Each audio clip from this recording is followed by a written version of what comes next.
bin jetzt ehrlich gesagt nicht davon überzeugt, dass ich gewinne, weil du jetzt eigentlich nichts anderes machen kannst, als einfach voll Gas reinzulatschen.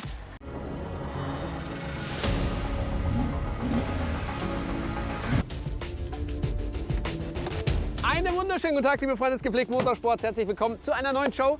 Hallo Sophia, einen wunderschönen guten Morgen. Guten Tag. Alles Was hast du da mitgebracht? Ich habe einen Hyundai Kona N Performance mit 280 Pferdchen, Frontantrieb. N ist dafür bekannt, das sportlichste zu sein, was Hyundai zu bieten hat. Und es ist auch tatsächlich wirklich durch und durch sportlich. Okay. Ich habe den VW T-Roc R dabei. Ja. Ich habe ein bisschen mehr PS unterm Hintern. Und zwar habe ich 300 PS und einen Allradantrieb. Von daher, die erste Challenge ist die schnelle Runde hier auf dem, wie sagst du immer so schön? Gripodrom. Ja. Das hier ist das Gripodrom. 300 PS und Allradantrieb hört sich ein bisschen besser an, meiner Meinung nach. Hört Und sich ich als an. Fahrerin noch dazu on top. Hört sich an, als ob das 2,5 Vorteile für dich wären. Ist ganz egal, wir haben zwei wirklich coole Crossover-SUVs dabei. Das ist eine Klasse, die mega beliebt ist. Jeder will momentan so ein Ding haben. Zulassungsrekorde noch und nöcher. Also es ist eine sehr, sehr beliebte Klasse und deswegen bin ich sehr, sehr gespannt, wer das Ding hier rockt. Ja. Wir haben uns zusätzlich noch was Kleines ausgedacht, beziehungsweise haben das nicht wir uns ausgedacht, sondern unsere Chefs.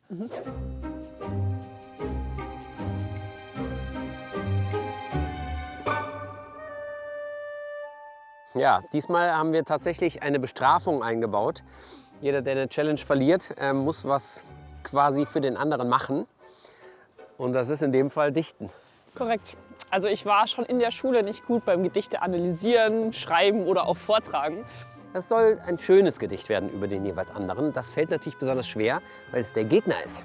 Ja, aber dementsprechend ist der Druck auf jeden Fall sehr viel höher, die Challenges auch zu gewinnen, weil mich würde auf jeden Fall interessieren, was du so über mich dichtest. Ja, mal Nettes. sehen, ob ich den Füller überhaupt in die Hand nehme. Ne? Bestimmt, da bin ich mir sicher. Können wir los? Los geht's. Du fängst an. Steigst du bei mir ein? Wünscht mir auch noch viel Glück, hör mal. Dann wird dir ja auch noch schlecht, bevor du fährst. Ah, Ich fahre jetzt hier 2 Runden, wenn es mal warm ist. heute starten wir ausnahmsweise mal als allererstes mit der schnellen Runde, was ich super spannend finde, weil das ist das, was mich am meisten interessiert. Aber natürlich vernachlässigen wir das Alltagsthema nicht, weil das ist das, wo diese Autos ganz normal rumfahren. Top, ich habe meine Kontaktlinsen nicht drinnen. Du musst bremsen! Ja, ist ja schon okay, es war viel zu früh hier. Der Kurs in Mendig ist wohl bekannt. Es warten 5 Rechts- und eine Linkskurve. Sieht einfach aus, aber hier sind satte Highspeed-Performance und präzises Einlenken gefragt. Die zwei SUVs sind auf der einen Seite sehr ähnlich, aber auf der anderen Seite auch sehr unterschiedlich. Denn wir haben beim VW 300 PS und beim Hyundai von Matthias 280 PS. Dementsprechend sind sie von der Leistung her sehr ähnlich beieinander. Aber ein sehr, sehr großer Unterschied ist der Antrieb. Denn beim VW haben wir einen Allradantrieb und der Hyundai kommt mit einem Frontantrieb. Von daher wird es bei der einen oder anderen Challenge auch sehr interessant werden.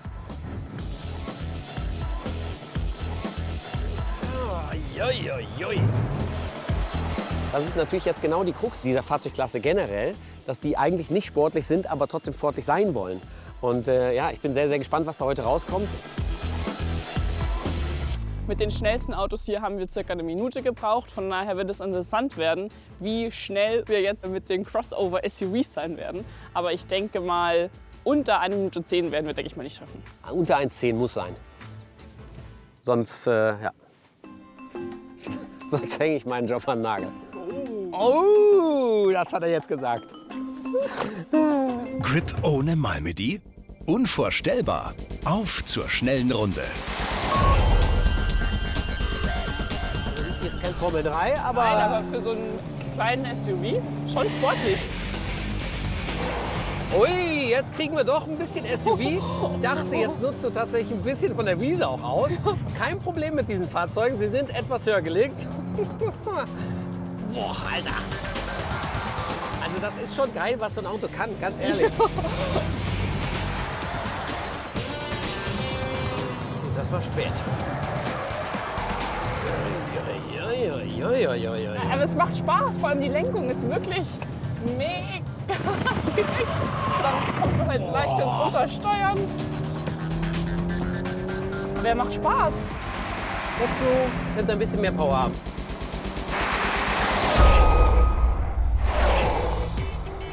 Klasse, Zeit. Also die Bremsen sind meiner Meinung nach extrem gut. Ja? Für so ein SUV hier. Nicht nachgelassen? Für das, nö, nicht unbedingt. Es sind eher die Reifen, die dann warm werden. Also ich bin jetzt eine 1.05.2.00 gefahren. Ja. Hätte ich nicht gedacht. Ich dachte irgendwie, dass es schwer wird, an die 1.10 ranzukommen. Genau, ich habe auch gesagt 1,10, das wäre eine gute Zeit. Also alles, was unter 1,10 ist. Aber 1,5, richtig gut, finde ich. Ja. Also ja, das ist ein kleines Auto, aber es macht extrem viel Spaß. Also hätte ich niemals gedacht, dass der so lustig ist. Weil das wirklich was ist, also das bringt richtig Bock, das Ding. Ja, für so einen kleinen SUV ist es richtig lustig. Also es ist sportlich, klar, es geht immer ein bisschen mehr, aber die Bremsen waren gut, die Lenkung war extrem agil. Von daher war gut, Krasses Teil. war lustig. Ich bin gespannt auf deinen. Gras hast du auch nichts mitgenommen, alles klar, geht weiter. Also bei der schnellen Runde bin ich bin da wirklich hin und her gerissen, ob ich das schaffe mit dem Hyundai. Die Hyundais sind dafür bekannt, dass sie, wenn N draufsteht, wirklich Nordschleifen erprobt sind. Ich weiß nur nicht, ob ich schneller sein kann als der VW, weil er hat nun mal 20 PS mehr mit seinen 300 Pferdchen. Und er hat vor allen Dingen Allradantrieb, was beim Rausbeschleunigen aus den engeren Ecken hier in den S's könnte das schon zum Tragen kommen. Aber ja, wir müssen es ausfahren und wir wollen es vor allen Dingen ausfahren, weil deswegen sind wir hier. Alter, wie hart er ist. Ja, das ist echt krass. Das ist auch also so ein Riesenunterschied zum T-Roc einfach. Okay, let's go.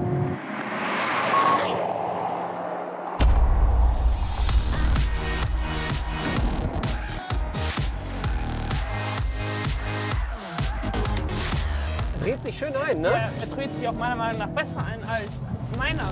Der Frontantrieb scheint hier also kein Nachteil zu sein. Allerdings zerrt der Hyundai dadurch spürbar an den Vorderrädern. Das Krasse ist, dass du wirklich heftige Lenkeinflüsse hast in der Lenkung, auch jetzt noch bei 150. Ja.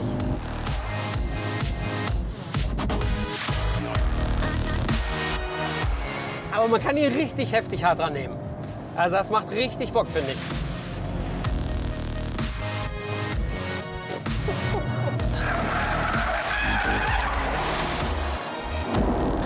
Also.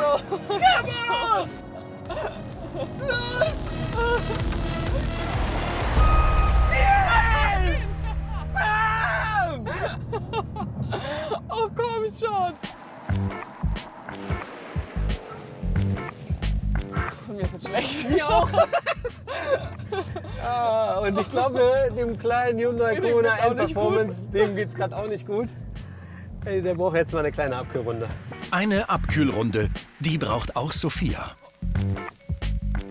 Also mir ist schlecht und wir haben auch einen klaren Gewinner und das bin ich. Yes! Der Kleine hat's gerichtet. Boah, Junge, ich habe ihn richtig ausgequetscht. Ne? Ich habe dem richtig die Ohren lang gezogen und die Beine kurz gemacht. Das war richtig krass. Aber das Auto muss das auch umsetzen können, ne? Was du ihm als Fahrer als Input gibst. Sophie hatte das Problem, dass der zu viel Untersteuern hat. Und das macht der Hyundai wett, indem er mehr mit dem Heck mitlenkt. Wenn du da einlenkst, kommt sofort das Heck so rum und damit steht das Auto dann, weil das Heck sich eindreht, steht das Auto dann plötzlich fast wie automatisch schon wieder in der Richtung, wo es hinfahren soll, nämlich zum Kurvenausgang. Und dadurch ist das Ding so raketenschnell. Ja, und somit kannst du früh aufs Gas gehen. Und somit war auch deine Zeit deutlich schneller. Dementsprechend Glückwunsch an dich. 1,04 und die Frau war wie viel langsamer Ja, jetzt jetzt als müssen der wir Mann? rechnen. 8 Zehntel? Genau. 8 Zehntel, was richtig viel ist. Und deswegen pisst mich das alles richtig an. Aber, Mit 20 PS weniger und mit einer Antriebsachse weniger. ja, aber vielleicht ist das ja auch der Vorteil gewesen. Ich habe keine Ahnung, was weiß ich. Wir müssen jetzt weitermachen. Die schnelle Runde ist, glaube ich, für mich ausgegangen. Dann würde ich mal sagen, ab ins Gedichtezimmer. Ja? Wir müssen da auch jetzt nicht weiter drauf rumreiten. Lieber Matthias, guter Fahrer. Deshalb möchte ich dir danken. Von Kreativität zu harten Fakten. Die Daten im Überblick. 300 PS leistet der Turbo-Vierzylinder im T-Roc R. Dank Allradantrieb geht der VW in nur 4,8 Sekunden auf Tempo 100. Der Grundpreis liegt bei rund 49.500 €. Das ist ein richtig dicker Batzen Kohle für ein kompaktes SUV. Der Vierzylinder-Turbo im Kona N drückt 280 PS, die der Hyundai an die Vorderachse schickt. Daher ist er mit 5,5 Sekunden beim Sprint etwas langsamer. Allerdings geht er mit einem Grundpreis von 38.900 € fast schon als Schnäppchen durch. Challenge 2 dreht sich jetzt um das Thema Konnektivität. Nachdem ich die erste Challenge verloren habe, muss ich jetzt unbedingt die zweite Challenge gewinnen. Und zwar ist es die Tank-Challenge. Wir haben hier einen 20-Euro-Schein und müssen jetzt mit den Mitteln, die uns das Auto zur Verfügung stellt, die günstigste Tankstelle im Umkreis finden, um mit diesen 20 Euro so viele Liter wie möglich in das Auto zu bekommen. Beide SUVs bieten die Möglichkeit zur Spritpreissuche. Wie leicht ist die Bedienung der Systeme? Das Auto muss online sein und da weiß ich nicht so genau, ob der Hyundai das überhaupt kann mit diesen Tankstellenpreisen. Ich bin sehr gespannt.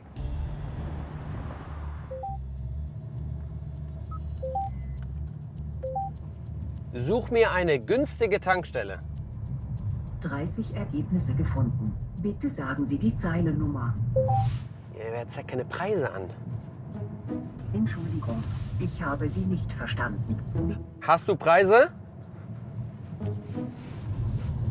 Entschuldigung, ich habe Sie immer noch nicht verstanden. Was ist letzter Preis? So, und jetzt sucht er.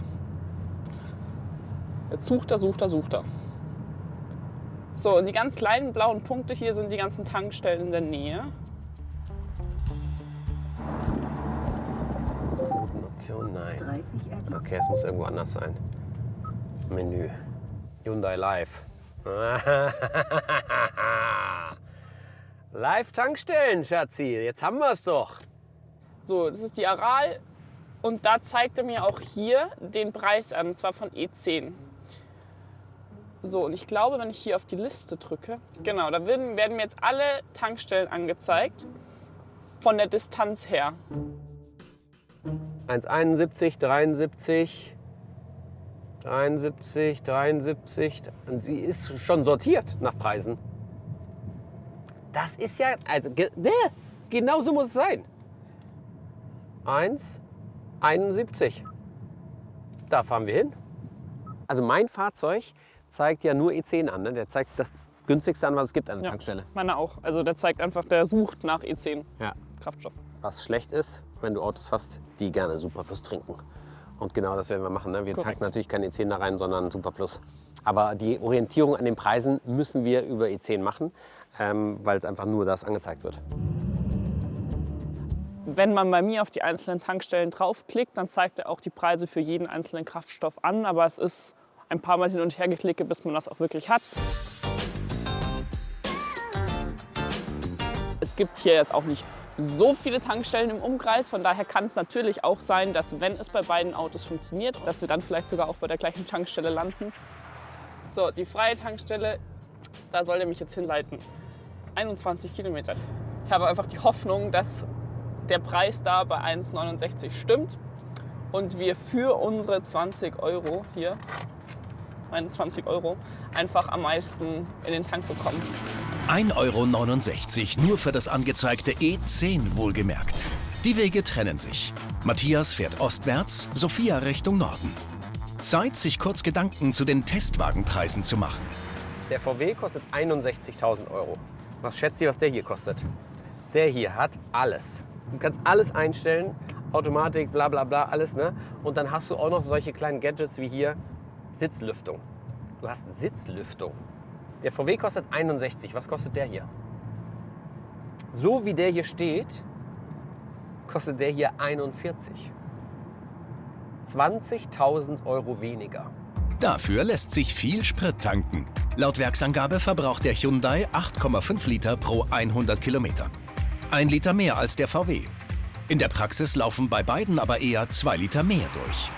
Für Landstraßen und Autobahnfahren ist er wirklich entspannt. Die Lenkung ist gut, die Geräuschkulisse ist meiner Meinung nach auch wirklich sehr gut. Wenn du im normalen Komfortmodus fährst, ist das Auto nicht wirklich laut. Das Einzige, was ich jetzt bemängeln würde, wirklich sind die fehlenden Tasten bzw. der Touchscreen. Einfach weil, und ich meine, ich bin ja wirklich auch noch jung und ich verstehe das auch alles, aber es ist nicht leicht zu bedienen.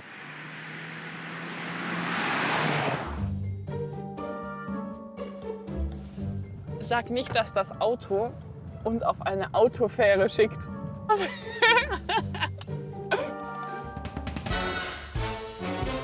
Während Sophia auf dem Rhein unterwegs ist, nähert sich Matthias schon seiner Zieltankstelle.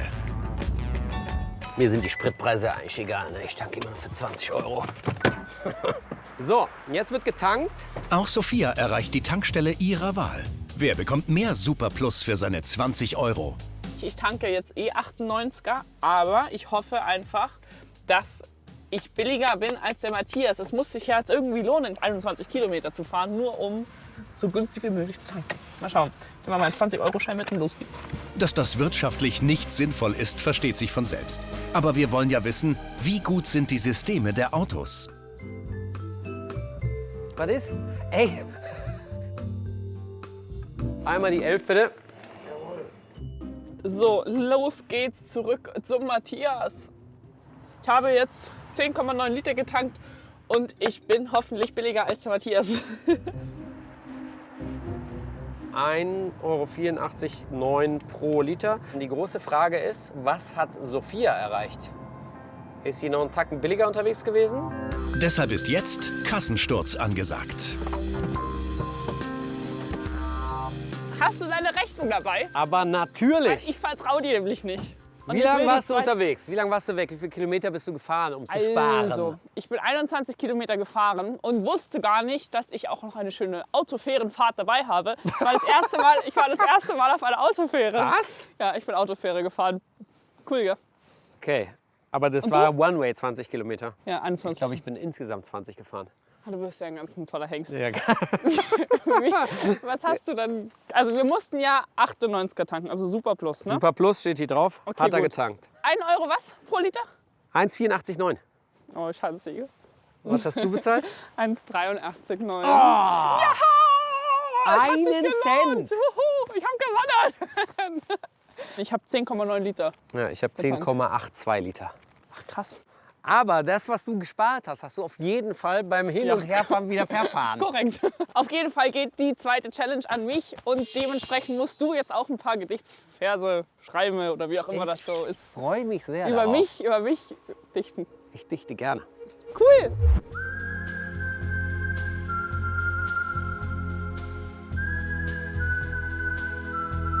Die Bestrafung liegt ja nicht im Dichten an sich, sondern daran, dass ich was Schönes über die Sophia schreiben muss. Was mir natürlich widerstrebt, weil sie in dem Moment, wo wir hier auf dem Track unterwegs sind, natürlich meine Gegnerin ist. Sophia, ach du schöne Maid. Also die Überschrift kann ich ja schon mal verraten, ne? Die Überschrift ist Sophia, dein wunderbar wallendes Haar. Das zweite Wort im Gedicht, ne, ist Sophia.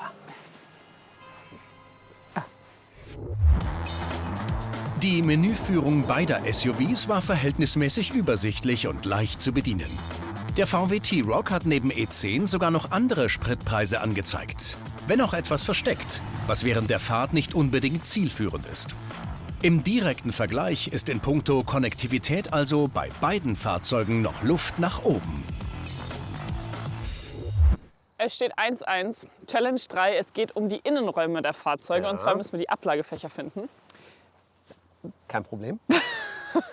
Das Problem ist, wir müssen das auf Zeit tun. Ja? Korrekt. Also wir haben beide jeweils 1 Minute Zeit. Und am Ende, nach dieser 1 Minute, hat man hoffentlich alle gefunden. Und wenn nicht? Und wenn nicht, dann ist der andere dran und der muss halt dann mehr schaffen. Okay, gut. Wenn Gleichstand wäre, also jeder findet jedes Fach, was machen wir dann? Dann hat das Auto gewonnen, welches mehr Ablagefächer hat. Weil das ist ja dann eigentlich das Positive und das Gewollte an der Challenge. Praktischer sozusagen das Fahrzeug. Korrekt. Was machen wir mit den Ablagefächern? Wie kategorisieren wir das ein? Da, wo man auch wirklich was reinlegen kann und nicht eine Hutablage oder sonstiges, wo man... Eigentlich nichts hinlegen sollte auch, ne?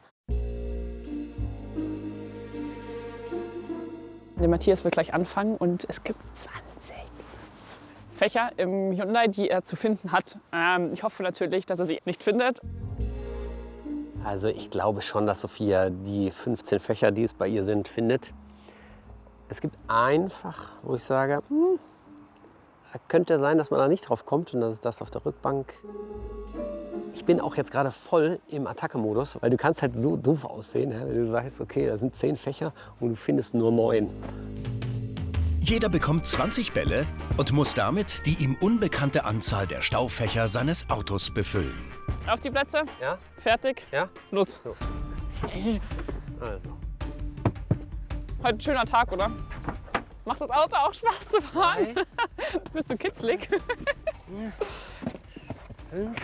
Also du hast jetzt schon 15 Sekunden, gell? Das ist nur einer. Es geht schon Da schneller. ist noch einer. Bist schon ein Digga, wie bisschen viele langsam. Ablagefächer hat der denn? Das gibt's ja gar Du bist nicht. schon langsam. Das. Da ist auch noch eins. Wie alt bist du? Fährst du gerne Auto? Hast du einen Punkt? Du hast doch bestimmt einen Punkt, oder? Also jetzt ist die Hälfte vorbei. Die Hälfte schon. Ja, die Hälfte schon. Also es geht schon schneller. Es wird schon schneller gehen. Guck mal hier. Ich noch muss euch eins? den hingucken. Habe ich da schon einen? Ja. Da ist kein Ablagefach. Jetzt halt macht Das auch ist noch das kein Auto Ablagefach. kaputt hier. Da habe ich schon einen Du drin. machst, also das noch 15 Sekunden. hab 13, ich noch- 12, 11, 10. Ja, also puh. Das geht schon besser. Ich habe da schon noch 2, 3. Nee. Die ich sehe. Doch, doch. Und hab es alle. ist fertig. Ich habe alle. Also in einer Minute. Ich hab Wie alle. viele hast du? 19. 19. Blöd. Es waren aber 20. 20? Ernsthaft? Ja. Nicht 20. dein Ernst? Doch, es waren Ja, okay, 20. wo ist das 20.? Warte, ich muss selber schauen. Ich habe jetzt hier auf die Zeit geschaut. Ich war Ich habe abgelenkt. 100 pro alle gefunden, ey. Nee, hier hinten ist nicht. Natürlich. Weißt du, ich habe es gefunden. Da, wo deine Sonnenbrille oder Lesebrille reinkommt. Also, Oh, nee. doch. Der letzte. Yay. Okay, Okay, gut, ich aber sag ich muss mal es halt einer, jetzt bist du besser dran. machen. Musst Ja. erst mal besser machen, ne? Ja, ich weiß. Matthias hat ja gerade von den 20 Ablagefächern, die es bei ihm im Hyundai gibt, nur 19 gefunden. Eins hat er nicht gefunden. Was mich natürlich irgendwo glücklich stimmt, weil bedeutet, ich muss jetzt einfach alle finden. Bist du jetzt bereit? Ja. Auf die Plätze. Fertig. Los. So, also 1, 2, 3, 4, 5, 6, 7, 8, 9, 10. Oh, das ging aber Aua. schnell. Ach, dreckig. Sophia, Ja. warte mal, du musst ganz unter der Sitzbank musst du noch mal kurz Was? gucken. Einmal. Ja, hast du alles Fast gar nachgeguckt? nichts hier. Der Ablagefächer, ne? Ja, Schnauze jetzt. Ja, sie hat natürlich den riesengroßen Vorteil, dass sie bei mir die ganze Zeit zugucken konnte, wo überall die Fächer sind, ne? Ja, Das habe ich wieder nicht bedacht, als es Gut, verteilt dass ihr wurde, wer drüben noch- anfangen muss. Aber gut, so ist das halt, ne? So, noch 10 Sekunden. 1, 2, 7, 6, ist ja schon gut. 5, 4, 3, 2, 1. Nix. Noch 18 Sekunden. Hä, 18 jetzt? Ey, 45 Sekunden hast du schon rum. Da ist überall nichts mehr. Irgendwie hat man da nicht so viel. Kann das sein? Ja, wenn du lösen willst, du kannst auch Zeit sparen jetzt, ne? Hast du da in den Seiten geguckt? 4, ist nix. 3, 2, 1. Stopp! Stopp! Ja, Stopp! ich mache ja gar Stopp! nichts, ich will nur schauen. Aber ist nichts. Ja, das kann doch nicht sein, dass man da so viel weniger hat als du. Also, dann zählen wir mal durch, oder? Ja, nee, du musst mir jetzt erstmal sagen, ob ich alle habe oder nicht. Wie viele hast du denn verteilt? Ja, wenn Hast du 20, nicht mitgezählt? 2, 4, 6, 8, ich habe 12 verteilt. Nein! Doch! Nein! Hä, wo denn bitte? Sag's mir. Also, du hast 15 Fächer. Hä? 2 unter den Vordersitzen und eines in der Mittelkonsole sind leer geblieben. Damit hat Sophia 3 Ablagen nicht gefunden, Matthias hat nur eine übersehen. Was? Seit wann haben denn Autos da Ablagefächer? Ich find's gut. Gut. Wie viel steht's denn jetzt noch mal eigentlich, Sophia? Jetzt steht's 2-1 für dich. Genau, und wer muss jetzt wieder dichten? Ich.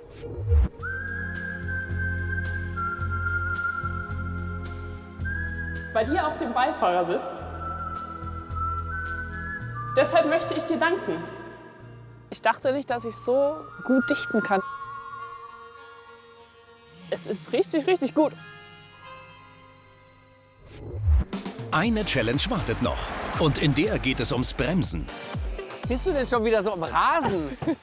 Ja, ich bin motiviert, weil ich muss jetzt einen Punkt aufholen, damit es dann am Ende unentschieden steht. Das wäre eine gute Idee, Denn ja? wir sind bei der letzten Challenge angekommen. Und zwar sehen wir eine sehr weite Lande- und Startbahn. Wir werden jetzt gleich auf 200 km/h beschleunigen Ja. und dann bremsen. Und diesmal machen wir es ein bisschen härter als normalerweise. Wir machen das Ganze nicht nur einmal, sondern dreimal. Dreimal von 200 auf 0 runterbremsen. Genau, und dann addieren wir alle 3 Wege zu sammeln und derjenige, der am wenigsten Distanz gebraucht hat, gewinnt die Challenge. Genau. Ist sehr, sehr sicherheitsrelevant, weil mit Autos 300 PS, 280 PS auf der Autobahn, wenn du da ein paar Mal beschleunigst und irgendwie wieder runter und so, da müssen die Bremsen halten. Genau das werden wir jetzt auschecken. Bin sehr, sehr gespannt, welcher von den beiden das besser macht. Ja, ich auch. Ich kann dir ganz ehrlich nicht sagen, welches Auto. Wir wissen nicht, ob beide Autos das gut mitmachen. Ich gehe schon davon aus, dass sie es mitmachen. Allerdings wirst du am Ende bei der dritten Messung, glaube ich, schon einen Unterschied merken, was die Bremsleistung und das Pedalgefühl auch anbetrifft. Ich hole jetzt auf, weil ich will Sonst auch ein wird's- bisschen mehr Gedicht von dir hören als nur 2 Sätze. Ja, ich würde aber auch gerne ein bisschen mehr noch. Also Ja, ich gebe mir ja Mühe. wir gucken im einfach Vergleich mal. zu dir. 35 Meter haben jetzt beide Autos so ungefähr den Bremsweg von 100 auf 0. Und das, was wir gleich sehen werden, ist wesentlich länger, weil das sich irgendwie potenziert. Ich habe die Formel jetzt gerade nicht aktuell im Kopf, aber es wird sehr, sehr, sehr viel länger werden. Bei 200 km/h ergibt sich laut allgemeiner Formel theoretisch ein Bremsweg von unglaublichen 400 Metern. Aber nach welcher Strecke bleiben der Hyundai und der VW tatsächlich stehen? Mal schauen, wie die Bremsen nachlassen werden und ja, vor allem auch, welches Auto besser ist. Ich bin jetzt ehrlich gesagt nicht davon überzeugt, dass ich gewinne, weil du jetzt eigentlich nichts anderes machen kannst, als einfach Vollgas reinzulatschen in die Bremse und einfach zu gucken, was kann das Auto, was kann das ESP, was kann das ABS. Versuch Nummer 1. Also wir versuchen das jetzt natürlich irgendwie möglichst parallel zu machen. Am Ende kommt es aber auf die per GPS gemessene Distanz an. Sophia und Matthias müssen also nicht exakt gleich auf in die Eisen gehen, denn das ist schwer zu timen. Und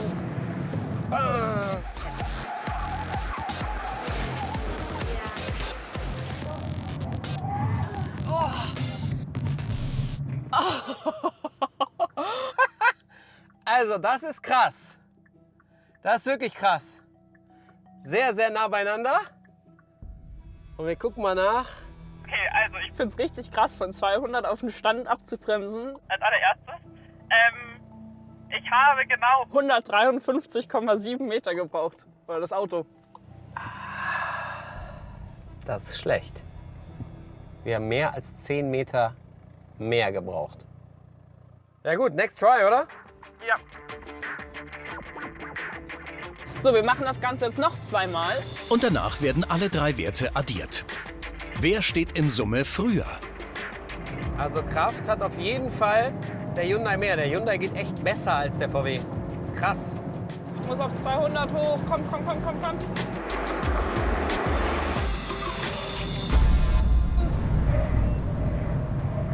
Komm schon, Baby.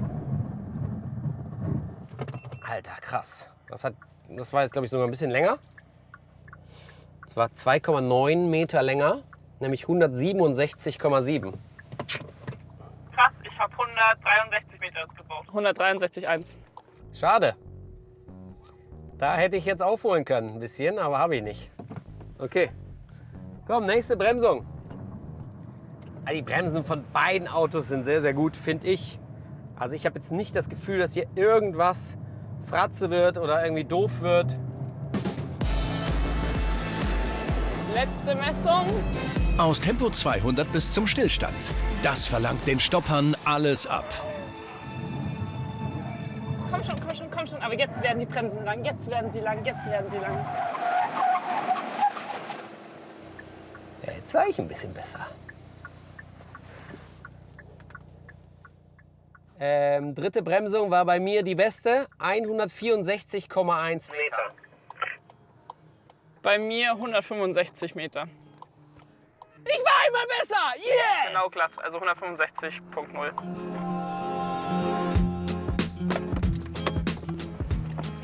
Krass, oder?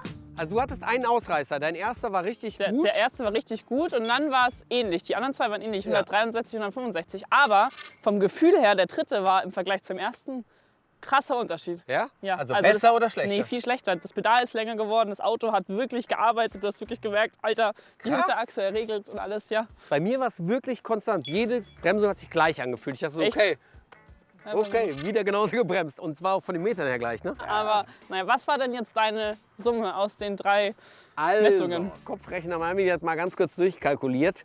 496,6 Meter. Tja, Ich muss dich aber leider enttäuschen, ich das weiß. weißt du. Ich habe auch deinen Wert durchgerechnet. Ich habe nämlich 481,8 Meter Ja. aus der Summe der 3 Bremsungen. Dementsprechend liegst du mit 14,8 Metern vorne bzw. hinten, weil du weniger Meter gebraucht hast. Und Kriegst dafür somit den Punkt. geht der Punkt an mich und dementsprechend habe ich es ausgeglichen und es steht 2:2 und du musst jetzt auch was für wichtig, noch ein bisschen mehr. Ja. Ich finde tatsächlich, dass das Ergebnis von den beiden Autos passt, Ja, Ja. wenn der Preis ausgeklammert ist. ja, korrekt. Ne? Ja, Also das da ist eher so der Rocker, ne? So wirklich ein bisschen dirty. Und der hier ist der Wolfen Schafspelz, kraftvoll, aber schön unauffällig, dezent, immer da. Unentschieden geht klar, oder? korrekt. Ich will jetzt aber dein Gedicht hören. Wir gehen dicht. Tschüssi. Ciao, bis gleich.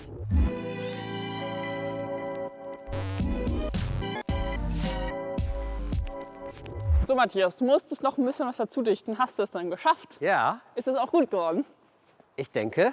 Okay, Okay, also Sophia, ach du schöne Maid, du bist in Person die Schnelligkeit. Dein wunderbar wallendes Haar fliegt in den Kurven wunderbar.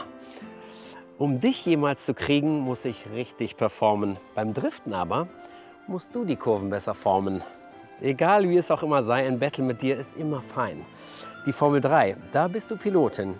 Die Männer dort haben nur noch Schiss im Sinn. Hau ihn weg, jeden Rennfahrer Klaus, dann geht's im Motorsport ins Oberhaus.